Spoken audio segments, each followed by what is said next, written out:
नमस्कार, India voice देख रहे हैं आप। आपके साथ मैं हूं स्वीटी दीक्षित। रुक करेंगे खबरों की ओर। आम आदमी पार्टी ने हरियाणा में चुनाव को तेज लेकर अपनी तैयारी तेज कर दी है। बता दें कि पार्टी ने हरियाणा की 10 सीटों के लिए लोकसभा प्रभारियों की लिस्ट जारी की है, साथ ही विधानसभा पदाधिकारियों की भी घोषणा की है। इस मौके पर दिल्ली के मुख्यमंत्री अरविंद केजरीवाल ने इस पर सभी को बधाई दी है। 90 विधानसभा सीटों पर पंजाब के चेयरमैन और बड़े नेता विधानसभा प्रभारी नियुक्त किए गए हैं। इसमें पार्टी ने पंजाब के 10 मंत्री और हरियाणा के 10 लोकसभा सीटों के प्रभारी नियुक्त किए हैं। पंजाब के वित्त मंत्री हरपाल सिंह चीमा को सोनीपत की जिम्मेदारी मिली है। वहीं बिजली मंत्री हरभजन सिंह ईटीओ को करनाल की जिम्मेदारी सौंपी गई है। तो लोकसभा और विधानसभा सीटों के लिए प्रभारी नियुक्त किए गए हैं। आम आदमी पार्टी अब इसमें एक्टिव होती हुई नजर आ रही है। बड़े नेताओं को यहां पे प्रभारी बनाया गया है। आपका मिशन हरियाणा नजर आ रहा है। तो ये सूची है जो आपकी टीवी स्क्रीन पर नजर आ रही है। ये तमाम वो प्रभारी है जिनको नियुक्त किया गया है। इसी के साथ बता दें कि बड़े नेताओं को भी यहाँ पे जिम्मेवारी मिली है। तो आम आदमी पार्टी अब हर मोर्चे पर तैनात होती हुई नजर आ रही है।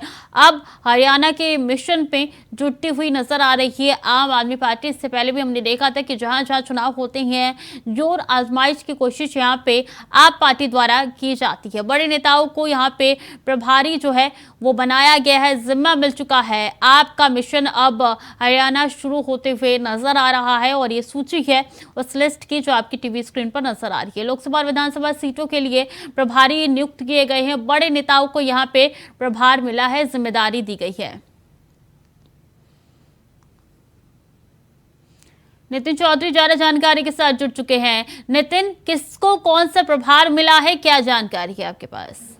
देखिए स्वीटी, बिल्कुल आम आदमी पार्टी ने अभी से ही लोकसभा चुनाव की जो है तैयारी शुरू कर दी गई है। बता दें कि जिस तरीके से आम आदमी पार्टी ने उनकी प्रभारियों की लिस्ट जारी की है, बता दें कि उसमें जो है आम आदमी पार्टी ने हरियाणा के चुनाव लेकर अपनी तैयारी शुरू की है। और बता दें कि जिस तरीके से जो पंजाब के वित्त मंत्री हरपाल सिंह चिम्मा को सोनीपत की जिम्मेदारी दी है, बिजली मंत्री हरभजन सिंह को ईटीओ की करनाल की जिम्मेदारी दी गई, जिसमें 10 प्रभारियों को नियुक्त किया गया। और कहा जा रहा है कि जिस तरीके से लोकसभा के चुनावों की नज़दीकी हरियाणा में आ रही है और आम आदमी पार्टी पूरी तरीके से जो है अब शुरू चुनाव प्रचार की तैयारी कर दी है। वहाँ के जो प्रभारी हैं उनको नियुक्त कर दिया गया है। लगातार लोगों से बातचीत करेंगे और लोगों को तैयारी आम आदमी पार्टी के लिए जिस तरीके के चुनाव नज़दीकियाँ हैं, तो ऐसे जो है हर पार्टी अपने प्रभारियों की लिस्ट जारी कर रही है। पहले आम आदमी पार्टी ने जारी की है, जिसमें जो है सोनीपत से हरपाल सिंह है, तो हिसार से विजेंद्र सिंह है, चेतना सिंह जो है रोहतक से कुलदीप सिंह धालेवाले हैं। जिस तरीके से प्रभारी जो है नियुक्त किए हैं, तो 10 प्रभारी को जो लिस्ट है वो जारी की है। जी, किन चीजों को ध्यान में रखते हुए नितिन इनको मैदान में उतारा गया है? देखिए बिल्कुल जिस तरीके से लोकसभा की जो जिम्मा दिया है सभी को अपनी अपनी 90 विधानसभाओं के प्रभारियों के 90 विधानसभा हैं हरियाणा के अंदर, तो उसको देखते हुए जो है एक अभी से ही जिम्मेदारी दे दी गई। और कहा जा रहा है कि लगातार जैसे चुनावों की जीत को जो है आम आदमी पार्टी की बढ़त बढ़ाई जाए, तो उसको देखते हुए पंजाब के ही मंत्रियों को अभी से ही जिम्मेदारी सौंपने के लिए खुद मुख्यमंत्री अरविंद केजरीवाल ने इसका धन्यवाद दिया है। और कहा है कि लगातार इस तरीके आम आदमी पार्टी की सरकार दिल्ली के अंदर है, पंजाब के अंदर है और हरियाणा में भी जो है सरकार बनाने के लिए आम आदमी पार्टी जा रही है, तो उनको जो है एक बड़ी जिम्मेदारी देते हुए नजर आ रही है। जी, अजीत भी हमारे साथ जुड़ चुके हैं। अजीत, आपके पास क्या अपडेट है? किन मुद्दों को लेकर इनको मैदान में उतारा गया है और किस बेस पे इनको प्रभारी बनाया गया है? बिल्कुल स्वीटी, बताना चाहूंगा जिस तरीके से जल्द ही लोकसभा चुनाव की जो सुगबुगाहट है वो हो चुकी है।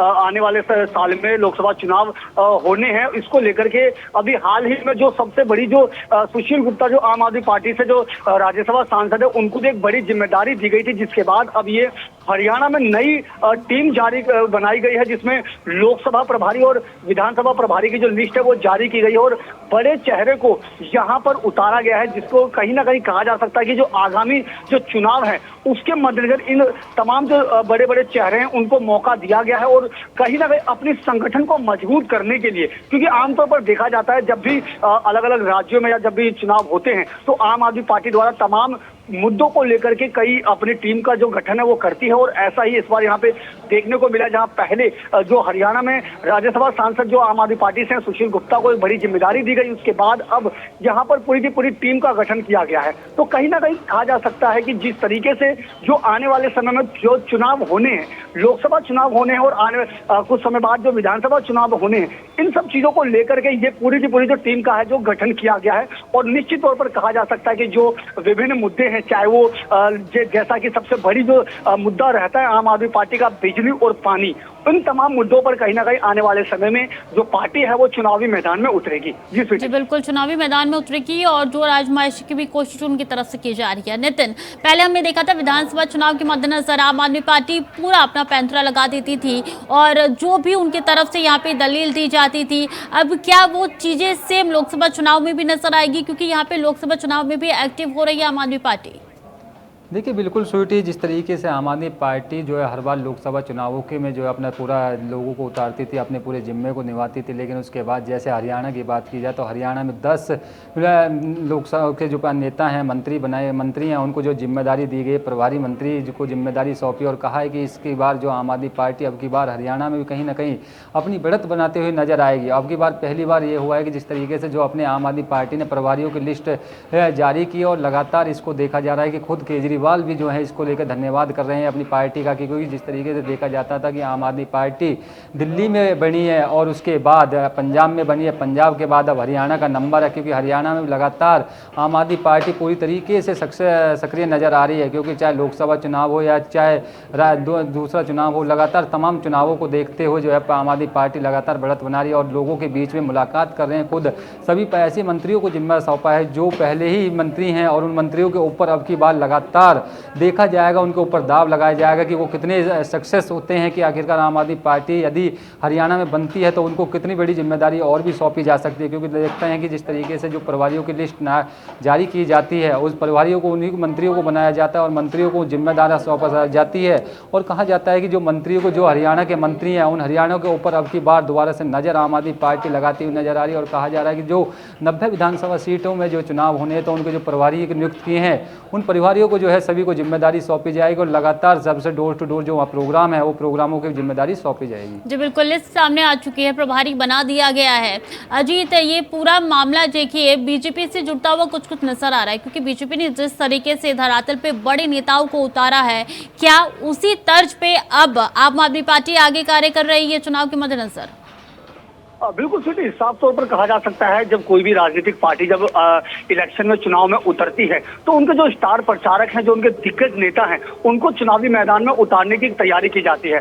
और निश्चित तौर पर उसी तर्ज पर देखा जा सकता है कि जिस तरीके से बड़े चेहरे को यहाँ पर जिम्मेदारी दी गई है, क्योंकि जिस तरीके से पहले जहाँ दिल्ली में विधानसभा चुनाव हुए और विधानसभा चुनाव में लगातार जो जीत दर्ज करी, उसके बाद जिस तरीके से पंजाब में आम आदमी पार्टी ने अपनी सरकार बनाई, उसके बाद आम आदमी पार्टी लगातार अपना जो दायरा है वो बढ़ाती जा रही है। चाहे बीते समय गुजरात विधानसभा चुनाव की बात हो या हिमाचल की चुनाव की बात हो, इस तरीके से लगातार जो आम आदमी पार्टी है वो अपने विस्तार में लगी हुई है और जगह जगह अपने पैर पसारते हुए चुनावी मैदान में उतर रही है। और इसी का नतीजा है कि पिछले कुछ ही समय में जो आम आदमी पार्टी है वो एक राष्ट्रीय पार्टी बनकर के सामने आई है। तो निश्चित तौर पर कहा जा सकता है कि आम आदमी पार्टी ने अपने तमाम दिग्गज नेताओं को यहाँ पर बड़ी जिम्मेदारी दी है और आने वाले समय में जब चुनावी जो अखाड़ा है, जब चुनावी बिगुल जब बच जाएगा तो इन दिग्गजों को चुनावी मैदान में देखने को भी मिलेगा। और कहा जा सकता है कि जब ये दिग्गज चुनावी मैदान में उतरेंगे तो कुछ ना कुछ इसका फायदा आम आदमी पार्टी को भी मिलेगा, जरूर मिलेगा। जी बिल्कुल, अब देखना होगा कि कितना फायदा मिलता है, मिलता भी है या नहीं मिलता है। आप दोनों का बहुत बहुत शुक्रिया तमाम जानकारी साझा करने के लिए। तो आपने यहाँ पे प्रभारी जो है वो नियुक्त कर दी है लोकसभा और विधानसभा सीटों के लिए। हरियाणा में अब आप अपना दांव खेलने जा रही है और ये सूची आपकी टीवी स्क्रीन पर नजर आ रही है, उसमें तमाम प्रभारियों के नाम शामिल है।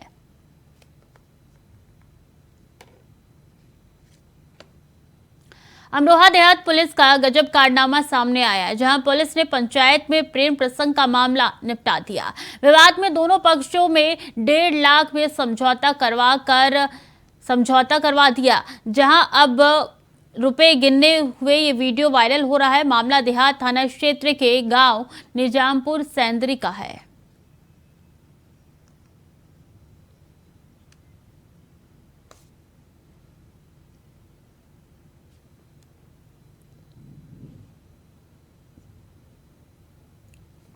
तो 1.5 लाख में ये समझौता प्रेम प्रसंग के मामले में पंचायत ने करवा दिया है और ये अमरोहा देहात से खबर निकल के सामने आ रही है। पुलिस का ये गजब कारनामा निकल के आया है।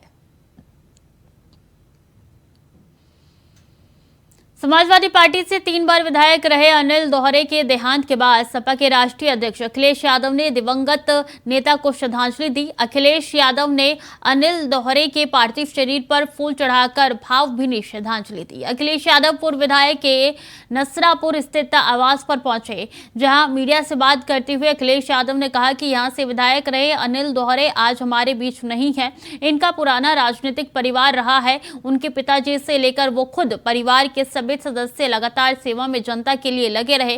कन्नौज की जनता के बीच में लगातार बनी रही समाजवादी पार्टी ने बहुत ही जिम्मेदार, निष्ठावान, ईमानदार कार्यकर्ता को खो दिया है और इसकी भरपाई कोई नहीं कर सकता।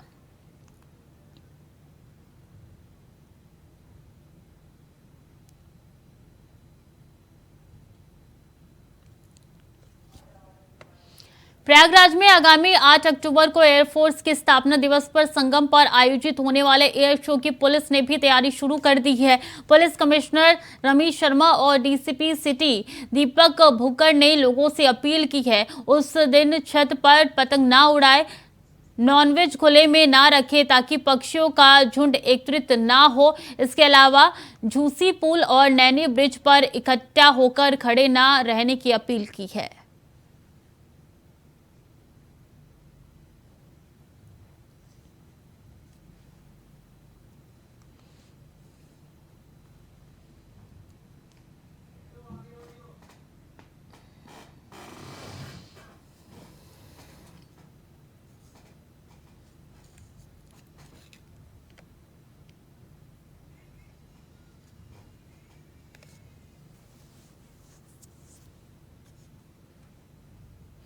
रायबरेली के कलयुगी बेटे ने अपनी मां को चाय में जहर देकर पिला दी। वहीं चाय पीने से मां की हालत बिगड़ गई और गंभीर हालत में सीएचसी भर्ती कराया गया, जहां जिला अस्पताल में रेफर कर दिया गया। आरोपी बेटी का गांव के ही एक युवक से प्रेम प्रसंग का मामला चल रहा था और मां उसे लगातार उस लड़के से मिलने के लिए रोकती थी, जिसकी वजह से लड़की ने अपनी मां को जहर दे दी।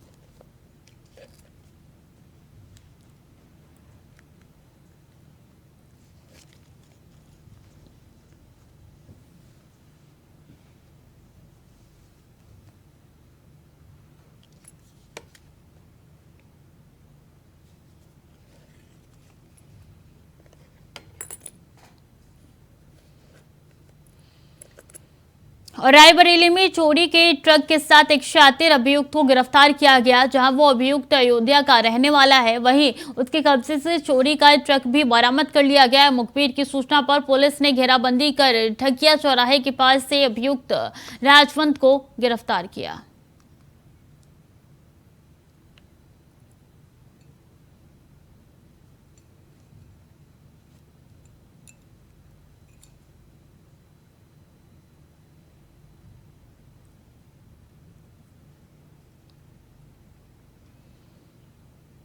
और हमीरपुर के जिला कारागार में 73 साल के कैदी की मौत हो गई। वो कैदी आजीवन कारावास की सजा काट रहा था।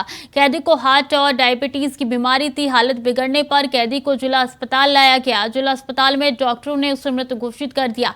कुछ समय पहले कैदी का दिल्ली में हार्ट का ऑपरेशन हो चुका था। हालांकि परिजनों का आरोप है कि समय पर इलाज ना होने की वजह से कैदी की मौत हो गई।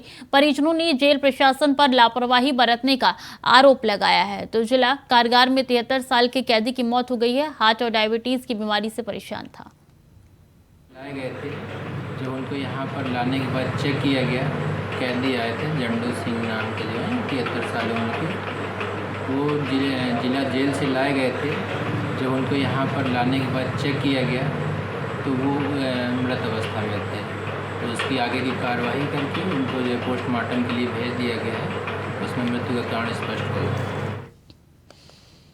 खबर में आगे बढ़ेंगे। बलिया से दलित किशोरी के साथ सामूहिक दुष्कर्म का मामला सामने आया। बता दें कि बैरिया थाना क्षेत्र के दलित जाति की किशोरी के साथ उसके गांव के ही 2 युवकों ने सामूहिक दुष्कर्म करने का प्रयास किया। तो वहीं किशोरी के पिता की तहरीर पर दोनों युवकों पर पुलिस ने मुकदमा दर्ज कर लिया है।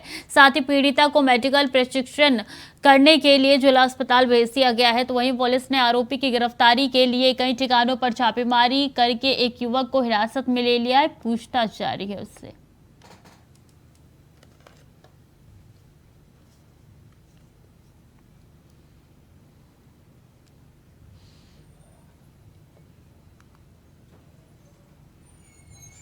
रायबरेली में रफ्तार का कहर लगातार देखने को मिल रहा है। सड़क सुरक्षा को लेकर सरकार भले ही लाख दावे करे, लेकिन दुर्घटनाओं के आंकड़े कम होने का नाम नहीं ले रहे हैं। मामला लालगंज कोतवाली क्षेत्र के गांधी चौराहे का है। बताया जा रहा है कि फतेहपुर की तरफ से एक ट्रक रायबरेली की तरफ जा रही थी। गांधी चौराहे के पास एक युवक अपने बच्चों को बैठाकर स्कूल छोड़ने जा रहा था। अचानक उसका संतुलन बिगड़ना और वो ट्रक के पहिए के नीचे आ गया, जहां मौके पर ही उसकी मौत हो गई। गनीमत रही कि युवक का बच्चा बाल बाल बच गया। वहीं दुर्घटना की जगह से पुलिस थाना महज 500 मीटर है। उसके बाद भी काफी देर तक जब पुलिसकर्मी नहीं आए तो लोगों के द्वारा रोड पर जाम लगा दिया गया और पुलिस प्रशासन के खिलाफ नारेबाजी शुरू की गई।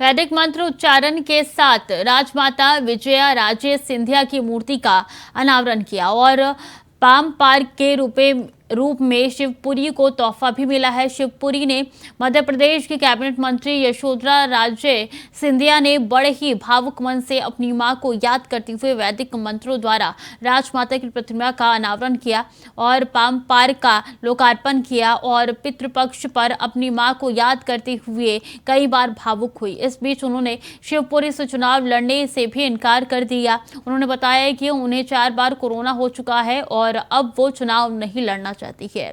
खबरों की पूरी जानकारी आप तक पहुंचाएंगे, लेकिन वक्त तो चला छोटे से ब्रेक का। चल लौट रहे हैं ब्रेक पर। एक बार फिर से स्वागत है आपका। खबरों में आगे बढ़ेंगे। नल जल योजना सरकार की महत्वाकांक्षी योजना, जिसके जरिए लाखों करोड़ों परिवारों को इसका लाभ मिल रहा है। चलिए आपको लेकर चलते हैं अयोध्या, जहां नल जल योजना का लाभ कैसे लोगों को मिल रहा है, ये रिपोर्ट देखिए। पेयजल की समस्या एक वैश्विक संकट के रूप में उभर रही है, जिससे कोई भी अछूता नहीं है। इस समस्या के समाधान के लिए यूपी की योगी सरकार ने अमृत जल योजना की शुरुआत की है, जिसमें पानी की आपूर्ति, सीवरेज, शहरी परिवहन आदि शामिल है। ये योजना देश के नागरिकों के जीवन स्तर को सुधारने के उद्देश्य से शुरू की गई है। इस योजना के तहत हर घर में पानी की आपूर्ति, सीवरेज कनेक्शन सुनिश्चित किया जा रहा है। लोगों को योजना के तहत निःशुल्क पेयजल आसानी से मिल रहा है, जिससे लाभार्थियों के चेहरे पर मुस्कान नजर आ रही है। तो लाभ बहुत मिला है, बहुत अच्छा भाव जैसे नल लगा और जैसे लगा तब से थोड़ा जो नहीं वो है बहुत बढ़िया हो गया है। इसलिए पैसों से नहीं लगा, कोई लगवाने में इसको बढ़िया पानी आ रहा है। इस योजना को लेकर नगर निगम अयोध्या के हनुमान कुंड वार्ड के पार्षद प्रतिनिधि अभय श्रीवास्तव ने बताया कि योजना के आने से पहले लोगों को बहुत परेशानियां उठानी पड़ती थी, लेकिन अब सिर्फ आधार कार्ड देकर कोई भी योजना का निःशुल्क लाभ ले सकता है। कनेक्शन के लिए अभी तो योजना के पहले लोगों को काफी कोरम पूरा करना पड़ता था। नगर निगम का तमाम प्रोफार्मा होता था, उसको पूरा करना पड़ता था। सरकार द्वारा, केंद्र सरकार द्वारा अमृत जल योजना के अंतर्गत जो कनेक्शन का है, इसको लाभार्थियों को बहुत आसानी से इसका लाभ मिला। अमृत जल योजना से आज लोगों के घर पर ही पेयजल आसानी से उपलब्ध हो रहा है और लोग योगी और मोदी सरकार का आभार व्यक्त कर रहे हैं। फिलहाल के लिए बुलेटिन में इतना ही। खबरें लगातार जारी है, देखते रहिए इंडिया वॉइस।